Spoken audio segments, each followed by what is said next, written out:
Hi, this is National Master Dan Heisman, and we're here with another video to help you improve your chess game.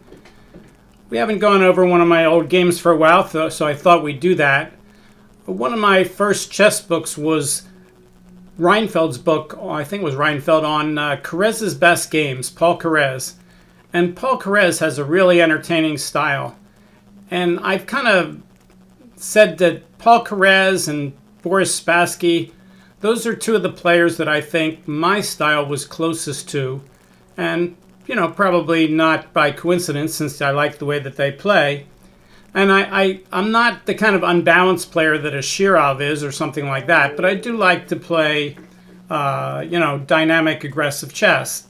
And I think the Keres games and the games of players like that very much suit my style. So the reason I picked out this game is I was sitting down to play a game against an expert, and I said to myself, this time I'm not going to play like my normal style. Let's see if I can play in the Capablanca style. So this is the game that I played when I said, let me try the Capablanca style. So what is the Capablanca style? Well, instead of trying to, kind of unbalance things and make things sharp, I just want to play the obvious best moves, put my pieces on their best squares. I don't have to try to do anything except really play the most pure moves on every move and not necessarily look for sharpness. So this is the game that came out when I did that. I was white, so I played e4, and my opponent chose to play the French defense, e6. So I played the main line d4, and he played d5. And I like to play the Tarish variation, so I wasn't going to change my openings just because I was going to play in Capablanca style. So I played knight d2, and he played c5. And now the main line is to play something like pawn takes, knight f3, with the idea of maybe playing bishop to b5 check and castling. And then you're going to try to isolate this d-pawn for black. That's the main line. But I always liked the line that Rich Pariseau had taught me, which I think these days the computers think is only okay. But it's over the board, it's a tough line to meet, and it's kind of a fun line to play. So I played knight f3 first, and my opponent played knight c6, as almost everybody does. And now I played bishop to b5. So this is kind of an interesting opening, and I've had good success with this, and some of my students have had good success with this. If you're playing against a computer, it's probably not the best line to play against the French, but it's over the board, it's a fun line to play. All right, so my opponent, like all my opponents here, thought for a while, and he played queen b6, and I had asked Rich Pariseau, National Master Pariseau, who taught me this line, what do you do when they play queen b6? And he said, you play queen e2. So this wasn't the first time I had played this line, but I played the line that I usually play, queen e2. And now what black probably should do is start trading some of the pawns in the center. Let's ask Stockfish. Mr. Stockfish, what's black's best move here? Stockfish says black should play a6, and I should play bishop a4 with a 0.5 for white. So already black is not in the best defense. Okay, so black played knight to f6. I was threatening sneaky pin. I'm threatening to take the pawn, and he can't take back because the pawn's pinned. That's one of those things where when you play queen here, your opponent has to say, what are all the things that move does, not just why did he play there. Because if you ask why he played there, you would say, well, I played there because he attacked my bishop and I need to save the bishop. But I'm also threatening to win a pawn. So black saves that with knight f6, and now I use a little bit of a trick to try to get a knight to e5. I could play knight e5 right away, but I'm not really threatening anything. And later, once he gets out of the pin, he can threaten to trade it off, and then I'd have to take back with the pawn. So what I did was I took the pawn first, and when he played knight takes d5, I played knight c4. Now you might say, well, that's not Capablanca, that's a little tricky, because he can't play queen takes b5 because of knight d6 check, and I win the queen for 2 pieces. But Capablanca would play these little mini tactics pretty well, and this was part of the opening kind of idea anyway. So I'm still trying to play as clear as I can. So knight to c4, and he plays queen to c7. All right, now if he takes the pawn on d4, I can just take back with the knight because the knight's pinned. So I played knight on 4 to e5 just to keep my knight on f3 guarding this pawn. And if he ever plays knight bishop d7, I could just trade off and win the bishop pair. All right, so he plays bishop d6. Is he threatening to play pawn takes pawn, and then I can't play knight takes because he has bishop takes? Yes, but if he plays pawn takes pawn, then I can always win the pawn on d4 back later. So I don't think he's really threatening to win the pawn here. So I played c4. Okay, that drives the knight out of the center. And he has to decide, does he want to go to e7 and guard his knight? Does he want to go to b6 and stop my bishop from maybe coming back to a4? Does he want to go back where he came from, knight f6? My opponent plays knight to e7, overprotecting his knight on c6. And again, I'm not really worried about him taking here on d4. I take his pawn. That's the easiest way to get rid of the tension. And that also makes his bishop move again away from the knight and gives me a clear advantage. He has to take it with the bishop, of course. And he does. And I just castle. And now I feel like I've got a great game. And if we ask the computer, what's the evaluation? You can see here, I'm about 0.8, which is way, way above a normal advantage. Almost not quite winning yet. I'm not up to 1.0. But really good position. All right. My opponent played a6. Well, I don't want to give up the bishop pair by taking off his knight. So I'm just going to keep the bishop on the board with bishop a4. Okay, I play bishop a4. Black's move. Black plays castles. All right, what's the obvious moves to play here? The obvious moves are to develop the bishop, to play something like bishop to f4 and threaten all kinds of discoveries on the queen. And that's what I do. All right, so black has to figure out how to get out of this. He could move the queen, which is not terrible. He could block the diagonal with the bishop, which I think is a little bit more tricky. Let's see what he does. He plays knight takes first. Well, again, I could take with the bishop or the knight. They both are pretty good. If I take with the bishop and he puts the bishop in the way, I can just trade off and gain more time. So I take with the bishop. Again, I'm not trying to necessarily keep a lot of tension on the board because I have the advantage, and I'm trying to play in a clear way as possible and keep the advantage. So I play bishop takes e5, and whether he moves the queen or not, I have some pressure on g7. My knight can come up in some lines. I'm going to grab the open file while he's fixing this. And he decides to put the bishop in the way. All right, so one thing I could do here is I could trade off the bishops and then attack his queen. Or since my bishop is safe, I can just develop a rook onto the open file and threaten to take the bishop. So I thought I would set a little bit of a trap here also. So I thought they were both about the same, so I played the one that was a little more trappy. I played rook on f to d1. And now what I was hoping is he would try to neutralize the file with the rook. All right, does anyone see why that doesn't work? So if you want, you can pause the video and figure out how do you fight against rook d8, and I'll show you what I had prepared. All right, let's say he does do that. This is not what happened in the game. My plan was to trade off everything here. Rook takes, rook takes, rook takes d6, queen takes d6, and then rook d1. And now he has to stop the back rank mate by moving the queen. Well, that means he has to play queen b6 or queen c7. Let's say he plays, I don't think it matters, queen to c7. Then I was going to play queen to e5, hitting his queen, and he can't take my queen because rook to d8 is mate, and if he plays queen to b6, I was going to play queen c5. It's sort of a miniature version of the famous Adams-Torrey game where white made a million queen sacrifices to try to get the opponent off the back rank and eventually won the game. So here, black is lost. If he, he could try to guard the queen with a knight, but then I can just take the queen, and when he takes back with a knight, it's still mate. Checkmate. And he just has nowhere to go to stop queen takes queen and rook to d8 mate.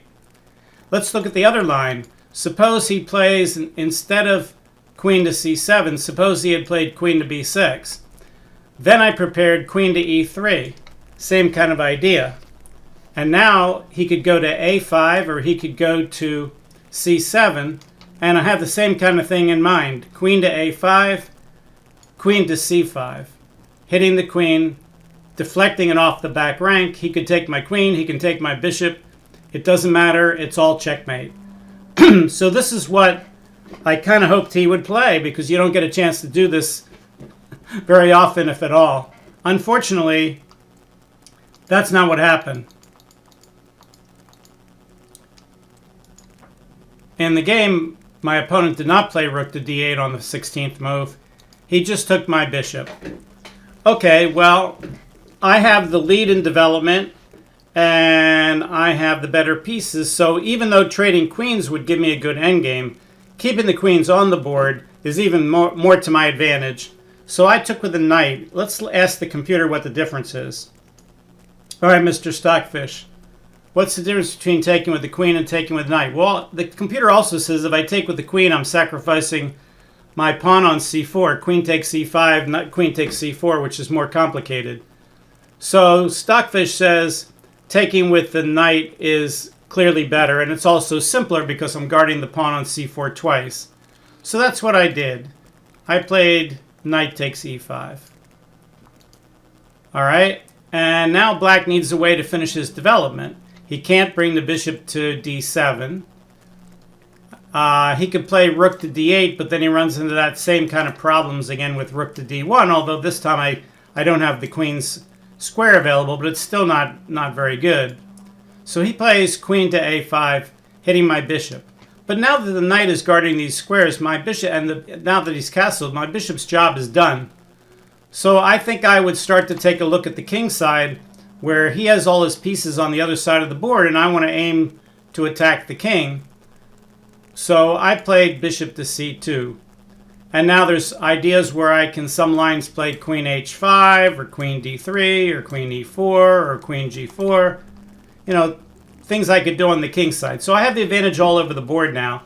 I've got the advantage on the king side. I've got the advantage in the center. The queen side's fairly equal, but he's undeveloped. His rooks are not coordinated, and he can't get his bishop out on this move. So things are looking good. So my opponent tries to get rid of that strong knight by threatening it again and playing knight to g6. And now I made my most un-Capablanca move of the game.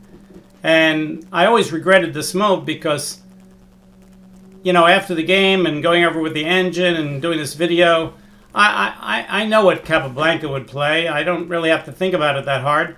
And I miscalculated. I misevaluated. Really didn't miscalculate. Misevaluated. The right thing to do here is there's no bishop pair involved. The other dark square bishops have been traded off for each other. So what I should do is I should keep this monster knight here. I should play bishop takes, and when he takes toward the middle, he can never play f6 very easily because I have knight takes g6. But my knight is dominating his bishop here. It's true he could, try to play something like b6 and bishop here, but it's not going to be easy for him to do that. And this position is really dominating. I can, double my rooks on the d file. I can do all kinds of stuff.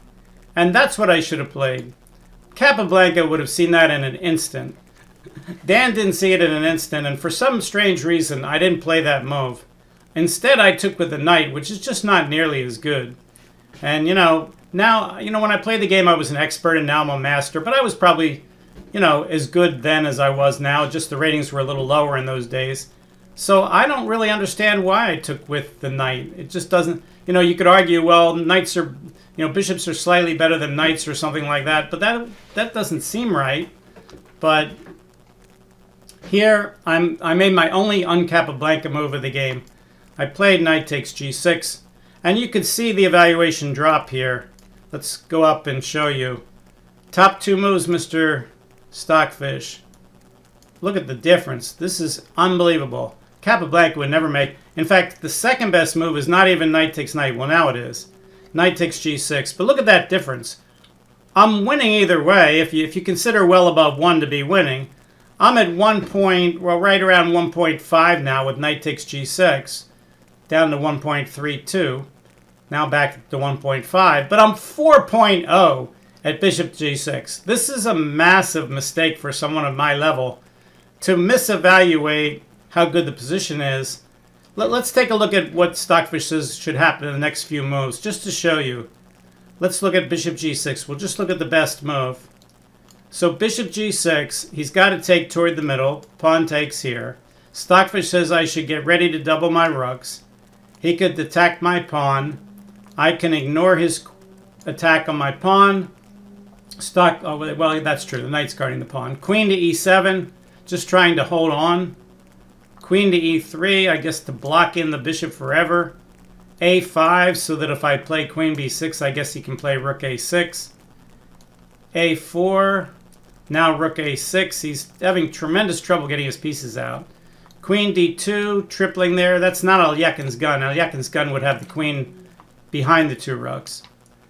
g5, b3, just got a bind all over the board. He just can't get that bishop in the game. b6, blocking the rook, but hoping to get the bishop out, which he can't do right away because I can attack the bishop with rook to d7. I mean, yeah, he could attack my knight after that, but it doesn't look very good for him.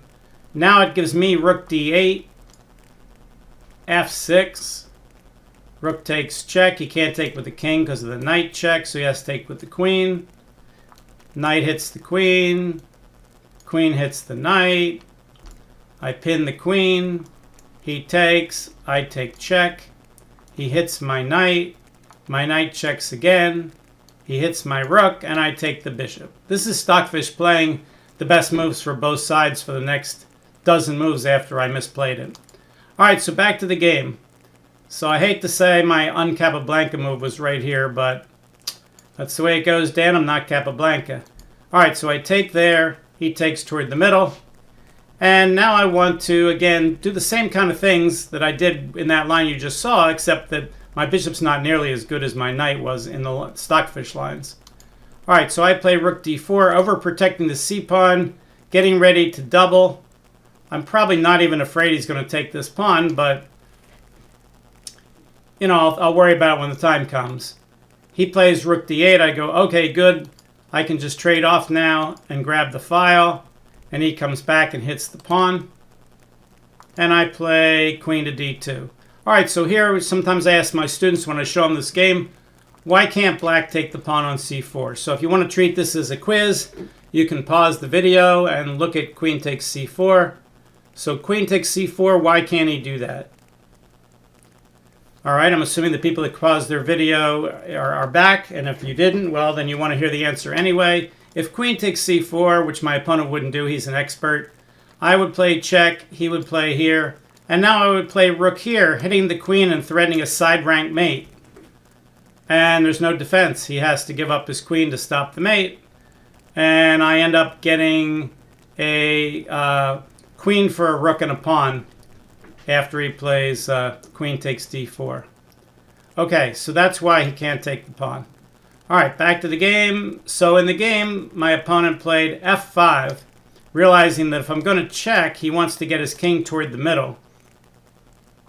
So I say check. Once I was a decent player, I realized if you can pin pieces on the back rank like this, like in this game, is an excellent example that if you don't get all your pieces out and you try to get them out later, you may not have time to get them out later. That was a mistake I made when I was a beginner. I thought, oh, if I'm a tempo down in development in the opening, if I move a piece twice, it's no big deal. I'll just catch up one move later. Well, this game is a good example of why you can't do that. Black had a couple chances to get the bishop out early and never did, and then I did everything in my power to make sure he couldn't, and he really never could get that bishop out. So this is the kind of thing that happens to you when you play good players and you can't get all your pieces out. All right, so he has to trade queens, and he brings his king toward the middle, and now his bishop is pinned. What he'd like to do is play something like b6 and bishop b7.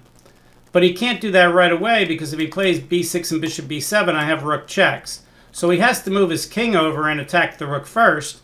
And then when the rook moves away, he has to try to do something like that. Well, this is not easy to do. And of course, I'm going to be completely winning if I play this right and careful. So I play bishop to a4, threatening bishop to d7, winning the exchange. Why the exchange? Because he can take me. And if I take the bishop back, it's just a trade. And if I take the rook, then I get a rook, he gets a bishop. And in chess, if you win a rook for a bishop or a knight, that's called winning the exchange. Winning the exchange is not winning a queen for a rook or a bishop for a pawn or anything like that. Winning the exchange, by definition in chess terminology, is winning a rook for a bishop or a knight. All right, so he attacks my rook with his king, and I go check to see which way he wants to go. Obviously, he can't play king d7. It's illegal. If he plays king f6, then I have my bishop d7 again.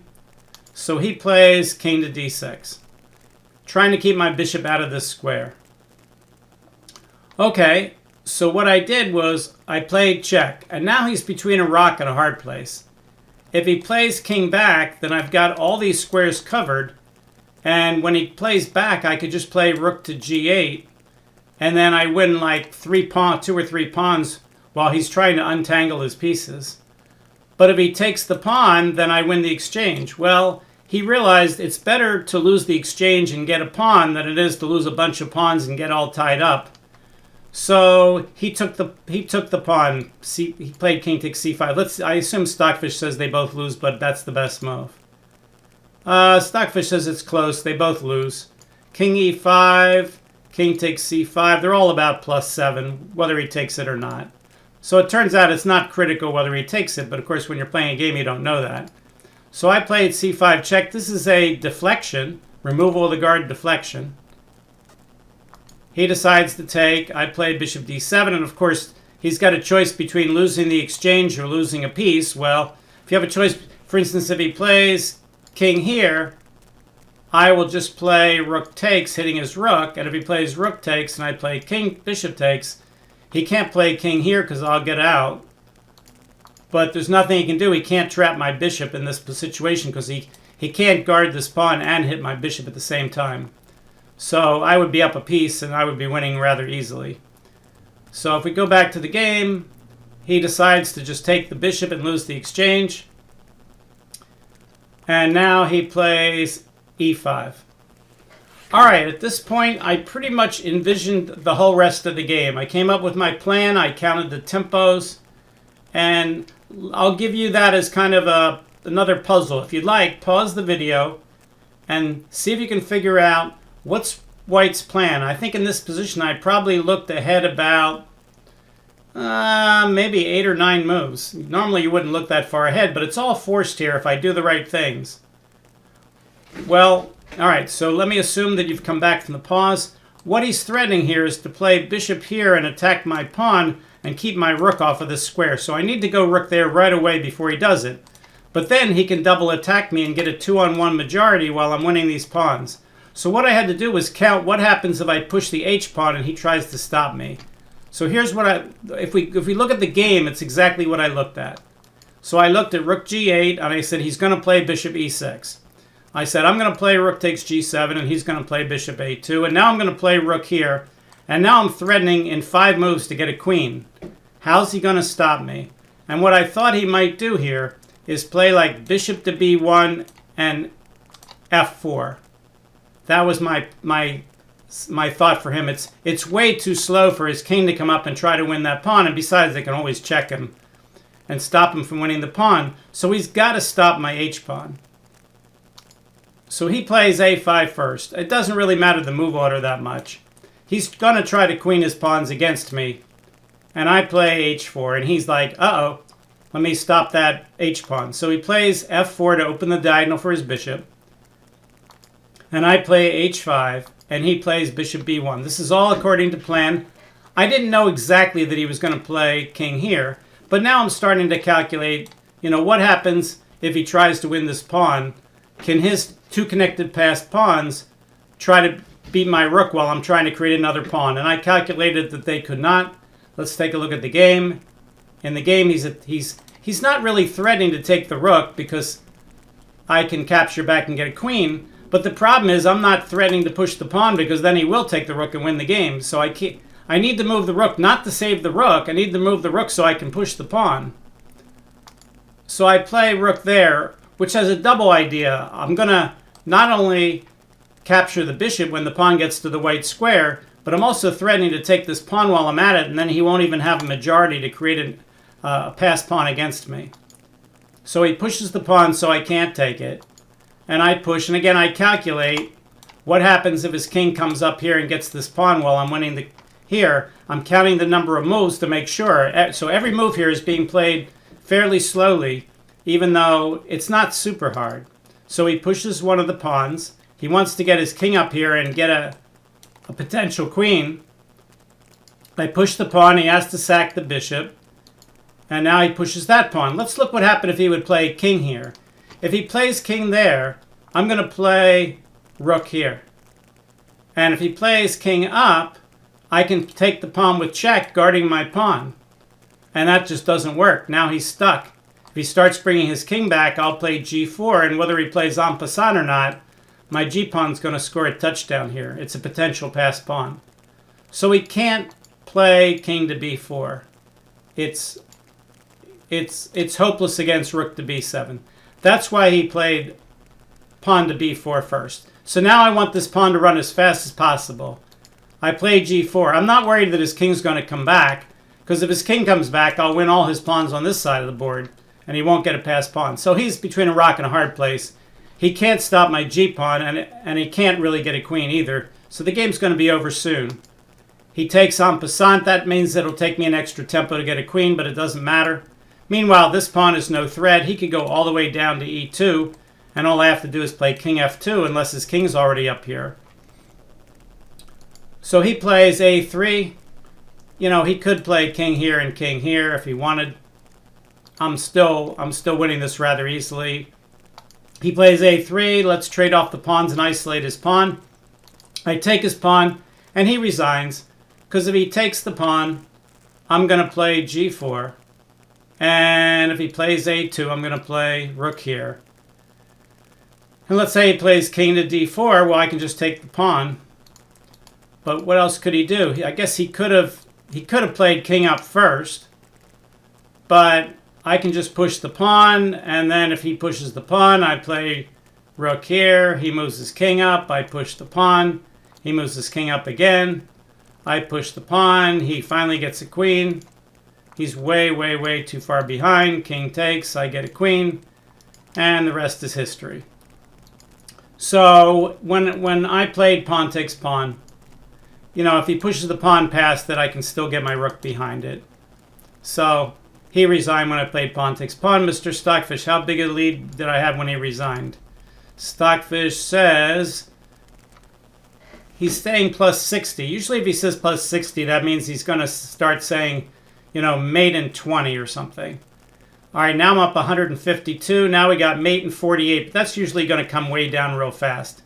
All right, now he's got down to mate in 24. That sounds about right. Mate in 24 here. Mate in 22. All right, do anyone hear 21 before we end the video? Mate in 22. All right, so I have mate in 22 if I'm Stockfish. All right, so that's my game where I tried to play. Oh, mate in 18 now. Wow, okay. So this is the game I tried to play in the Capablanca style. I hope you enjoyed the game. It was one of my best games. It's probably the best game that I ever played, at least earlier in my career, that didn't make it into my book, The Improving Annotator, which is kind of a book of some of my most interesting games. So this book was not, I thought it was in the book actually, but I did put it in one of my other books at the back of one of my books. So I hope you enjoyed the video, and please the most important thing you can do is tell your friends about my channel right now. A lot of other channels get 1 million hits. My channel has hundreds of hits. You know, let's get the word out there. And if you'd like to subscribe, great, great, great. And if you like the video, that's good too. Thank you very much. We'll see you next time. Thanks. Bye.